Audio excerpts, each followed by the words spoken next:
Hey, Mike Clendenny here from Remax. Hope you're having a great day. I'm out here on my patio office sharing some space with some birds and some, I guess, leftover cicadas. I guess that's what they might be.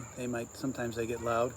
But hey, I got a little YouTube thing going here. Maybe I might set this up this way.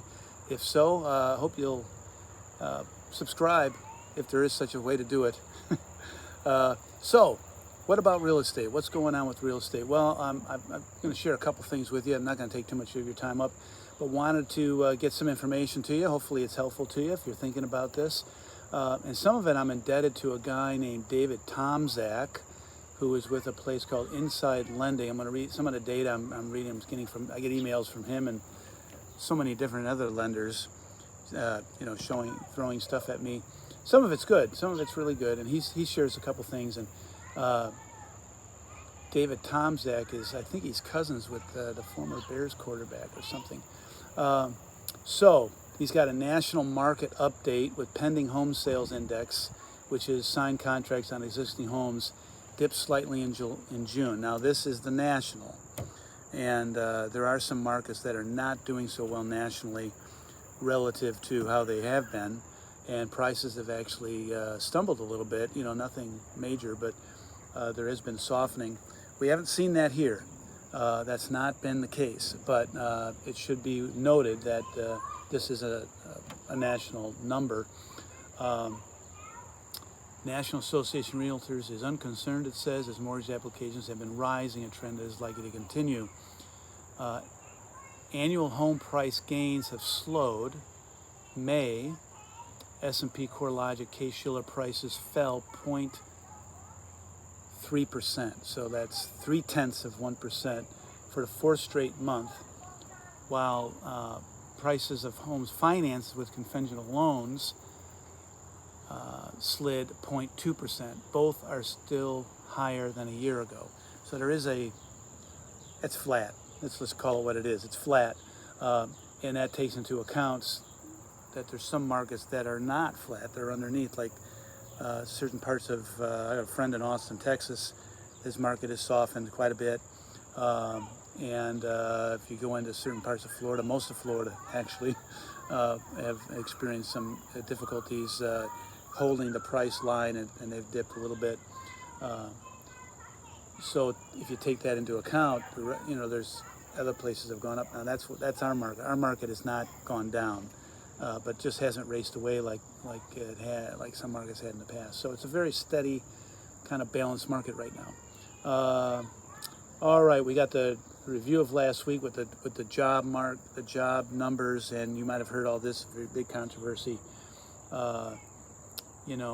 Bureau of Labor Statistics is not doing a good job of gathering data, according to this, so they cut the numbers, and then they revised the last couple of months way down. Now, interesting enough, this other chart I'm looking at, the private sector grew stronger than expected.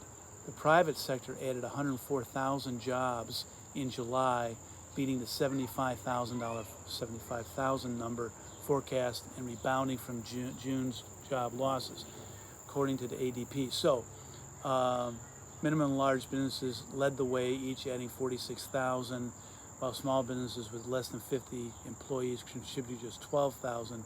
Wage growth eased slightly to 4.4%, eased up, for workers staying in their roles, and remained at 7% for job changers. So the jobs that are being lost are not in the private sector. Let's not make a note of that. What's the bottom line? ADP's chief economist, Nella Richardson, Dr. Nella, said the hiring and pay data are broadly indicative of a healthy economy. She added that employers are more optimistic than consumers. The backbone of the economy will continue to hold strong. And there's other highlights here with GDP rebounds in Q2 to 3%. Now, just like the job numbers, the GDP numbers are all, they're surveys, all right? So take it for what it is. Pending home sales, signed contracts dipped 0.8% from May to June, according to the NAR, that's National Association of Realtors. So that's a national thing again. So here in our Chicagoland market, you might get something different, and you probably are. All right. So anything else to throw your way? What do we have coming up? Mortgage application services, jobless claims. We'll check the weekly MBA mortgage applications index to see if the purchase applications stay ahead of last year. Okay, so there's other things coming up. We'll see. By the way, we did not get a drop in the Fed rate, as you might have noticed. And where is that? I just was looking at that, where it remains steady. And here's the bottom line, though. There's enormous pressure to drop rates, and it didn't happen, even though they had the data before they made the announcement that there was some job cuts. But inflation is still 2.6, 2.7, 2.8.